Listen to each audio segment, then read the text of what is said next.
hanya yang tidak pernah berbuat dosa boleh melempar.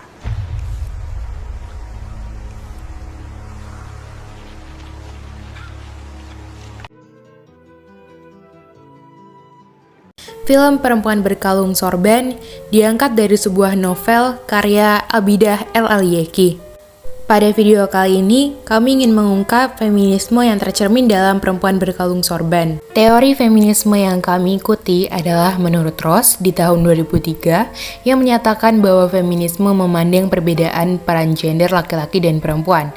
Dan secara umum, feminisme dapat dikategorikan menjadi dua kelompok, yaitu feminisme liberal dan feminisme radikal. Kaitannya antara teori feminisme ini dengan film Perempuan Berkalung Sorban yaitu mengabarkan perjuangan seorang perempuan yang bernama Anissa dalam mendapatkan eksistensi dan haknya sebagai manusia yang mandiri dalam kehidupan dan mengandung feminisme liberal dan feminisme radikal. Menurut Ross, pandangan feminisme yang dikategorikan menjadi dua kelompok, yaitu feminisme liberal yang bekerja dalam struktur masyarakat arus utama untuk mengintegrasikan perempuan ke dalamnya dan membuat lebih responsif terhadap hak-hak perempuan individu, tetapi secara tidak langsung menentang sistem itu sendiri atau ideologi di balik penindasan perempuan. Kamu tuh perempuan, gak pantas.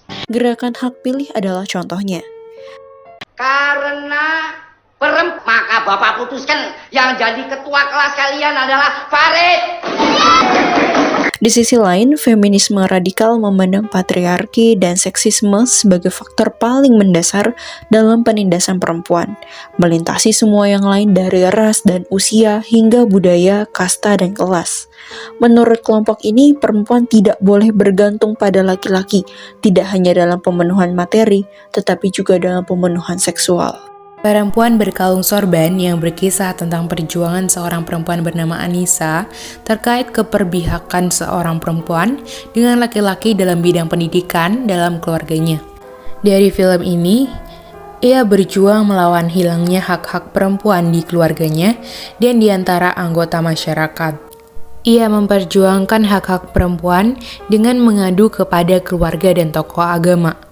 Perjuangan Anissa dalam mempertahankan kepemilikan tubuh dan hak-hak generatif perempuan didasarkan pada asumsi eksplorasi hidupnya. Feminisme liberal dalam film ini juga tercermin dari tokoh Anissa yang merasa mendapat perlakuan tidak adil dari keluarganya. Turun! Berapa kali Umi bilang anak perempuan itu gak boleh pencilaan. Ih, itu Mas Dede sama Mas Wildan aja boleh. Mereka itu cah lanang, Kak Bopo. Udah sana. Hal itu terjadi karena sudut pandang Anissa bertolak belakang dengan keluarganya. Sudut pandang Anissa didasarkan pada lingkungan luarnya, yaitu pesantren tempat ia tinggal. Adegan pada film tersebut menunjukkan feminisme liberal yang membuat Anissa kesal karena menerima perlakuan dari keluarganya yang tidak sama dengan kedua kakak laki-lakinya karena dia perempuan, sehingga dia selalu dibuat berbeda di antara anggota keluarganya. Hal ini dikarenakan keluarga Anissa yang sejalan dengan ketentuan syariat Islam yang mengatakan bahwa derajat wanita berada di bawah pria. Selain itu, ada juga pembatasan yang diberikan kepadanya dalam memperoleh pendidikan. Jaga mulut kamu ya. Start sekarang tanpa bantuan aku. Ya. Apa mau aku bikin tutup pesantrennya? Ya. Udah untung aku mau nikahin kamu tau. Pesantren bapakmu udah bisa sebesar. Aku bikin tutup. Mau? Mau. Kopi, Buang,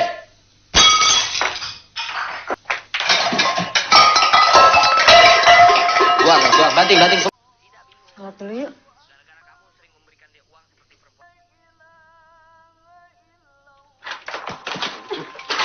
Wajib melayani suaminya. Dan kalau menunda-nunda, itu akan seorang istri muslimah, ya. Pada adegan ini Anissa merasa sengsara karena krisis dalam rumah tangganya, terutama karena suaminya. Dia menderita tidak hanya secara fisik tetapi juga mental. Anissa menderita kekerasan pasangan intim mengacu pada perilaku suaminya. Kekerasan terhadap perempuan dan anak perempuan merupakan pelanggaran berat terhadap hak asasi manusia. Dampaknya bisa berkisar dari berbagai konsekuensi fisik, seksual, dan mental jangka pendek hingga jangka panjang bagi perempuan dan anak perempuan, termasuk kematian. Ini secara negatif mempengaruhi kesejahteraan umum perempuan dan mencegah perempuan untuk berpartisipasi penuh dalam masyarakat. Dan semua itu dialami oleh Anissa. Film Perempuan Berkalung Sorban menggambarkan perjuangan seorang perempuan bernama Anissa dalam mendapatkan eksistensi dan hak-haknya sebagai perempuan yang mandiri. Kalian semua adalah calon muslimah. Dan calon ibu untuk anak-anak yang kalian sayangi.